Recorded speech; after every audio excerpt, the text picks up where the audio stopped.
அன்பர்களுக்கு வணக்கம். மீன ராசி அன்பர்களே, நீங்கள் உங்கள் ராசி அதிபதியான குரு பகவானை கொண்டவர்கள். நீங்கள் பல இன்னல்களையும் பிரச்சனைகளையும் சந்தித்து வந்திருந்தாலும் இந்த நவம்பர் மாதம் உங்களுக்கு அற்புதமான யோகமும் முன்னேற்றமும் தரக்கூடிய ஒரு காலகட்டமாக அமையப்போகிறது. நீங்கள் வியாழக்கிழமைகளில் குரு பகவானை தொடர்ந்து வழிபட்டு வருவதன் மூலம் நன்மைகளையும் நல்ல முன்னேற்றத்தையும் பெற முடியும்.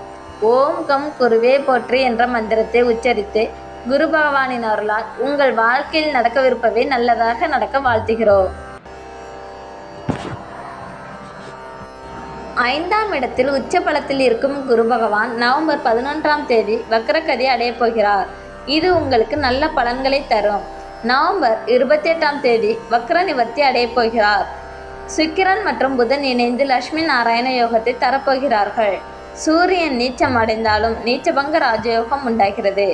9ஆம் இடத்தில் சூரியன் நவம்பர் 16க்கு பிறகு மற்றும் ராசி அதிபதியான செவ்வாயும் இணைவது மிகப்பெரிய யோகமான அமைப்பை தருகிறது. வாழ்க்கையில் இனி அடிப்படையான வெற்றி வாய்ப்புகளை பெறப்போகிறீர்கள். எல்லா வகையிலும் முன்னேற்றம் காணும் யோகம் உண்டாகியுள்ளது. வேலையை விட்டுவிட்டு வேறு வேலைக்கு செல்ல நினைப்பவர்களுக்கு, புதிய வேலைக்கு முயற்சி செய்பவர்களுக்கும் நினைத்த இடத்திலிருந்து நினைத்த வேலை கிடைக்கும். பலருக்கு இந்த மாதம் அரசு சார்ந்த வேலை வாய்ப்பு கிடைக்க யோகம் உள்ளது. உங்களுக்கு கொடுக்கப்படும் பணிகளை சிறப்பாக செய்து முடிப்பதன் மூலம் ஊதிய உயர்வு, பாராட்டு மற்றும் அங்கீகாரம் கிடைக்கும். தைரியம் அதிகரிக்கும், தன்னம்பிக்கை அதிகரிக்கும். மற்றவர்கள் செய்ய முடியாத வேலைகளை கூட நீங்கள் சிறப்பாக செய்து ஆதாயம் பெறக்கூடிய யோகம் உள்ளது.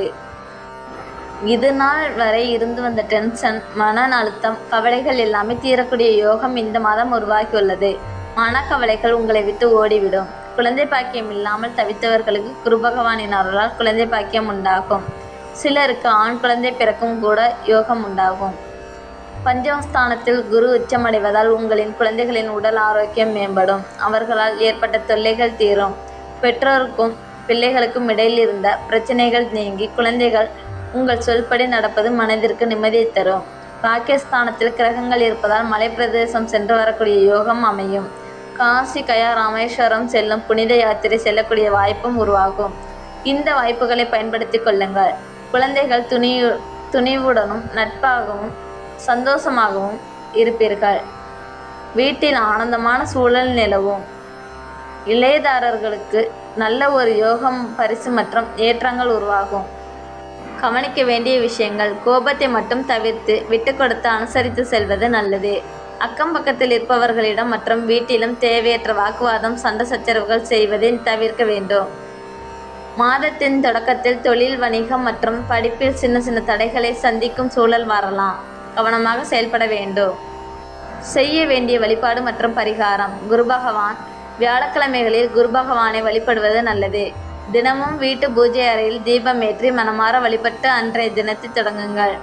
உங்கள் வாழ்க்கையில் வரக்கூடிய பிரச்சனைகள் தீர பரிகாரமாக மதுரை மீனாட்சி அம்மனை மனதார வழிபட்டு வருவதன் மூலம் எல்லா விஷயத்திலும் யோகமான பலனை எதிர்பார்க்கலாம். மீன ராசி அன்பர்களே, இது உங்களுக்கு தைரியம், தன்னம்பிக்கையும் யோகமும் நிறைந்த மாதம். வரக்கூடிய வாய்ப்புகளை சரியாக பயன்படுத்தி கொண்டால் நல்ல ஒரு முன்னேற்றத்தையும் நிச்சயம் பெறலாம். உங்களுக்கு எல்லா வகையிலும் சிறப்பான பலன்கள் கிடைக்க வாழ்த்துகிறோம். இந்த பதிவு உங்களுக்கு பயனுள்ளதாக அமைந்திருந்தால் லைக் செய்யுங்கள். உங்கள் நண்பர்கள் மீனராசியாக இருந்தால் அவர்களுக்கும் பகிருங்கள். மேலும் இது போன்ற தகவல்களை பெற மறக்காமல் சப்ஸ்கிரைப் செய்யுங்கள்.